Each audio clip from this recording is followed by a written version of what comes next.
Hi guys, இன்னைக்கு எறா macaroni எப்படி செய்யலாம்னு சொல்லி பார்க்கலாமா? ஃபஸ்ட்டு குக்கர் வச்சுக்கோங்க. தேவையான அளவு எண்ணெய் போட்டுட்டு 2 பட்டை, லவங்கம், இலாச்சிலாம் போட்டு 2 பெரிய சைஸ் அளவு வெங்காயம் போட்டு நல்லா வதக்குங்க. 1 tablespoon ginger garlic paste போட்டு 2 மீடியம் சைஸ் அளவு தக்காளி போட்டு நல்லா வதக்கிட்ட அப்புறமா எறா எடுத்து நல்லா அதில் வதக்குங்க. கொத்தமல்லி புதினா போட்டு அதுவும் நல்லா வதக்கிட்ட அப்புறமா ஸ்பைசஸ் என்னதுன்னா 2 பெரிய சைஸ் அளவு கலந்த மிளகாத்தூள், 1 tablespoon garam masala, 1 tablespoon turmeric powder அதெல்லாம் போட்டு நல்லா மிக்ஸ் பண்ணுங்கள். தேவையான அளவு சால்ட்டு அது போட்டுக்கோங்க. போட்டு நல்லா ஒரு மிக்ஸ் தாங்க.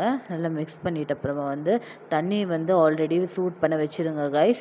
அதுக்கப்புறம் நல்லா அந்த மெக்ரூனி போட்டு நல்லா வதக்குங்க. வதக்கிட்ட அப்புறமா சுடு தண்ணி போட்டிங்கன்னா ஆல்ரெடி அது பாயில் ஆகிருக்குமா, இல்லை தண்ணி சீக்கிரமாக குக் ஆகிடும் கைஸ். அதனால் ஒரு 4-5 விசில் வர வரைக்கும் மூடிடுங்க. சூப்பரான டெலிஷியஸான நம்ம எறா மெக்ரூனி ரெடி. ஓகே கைஸ், பாய். அடுத்த ஒரு வீடியோவில் பார்க்கலாம்.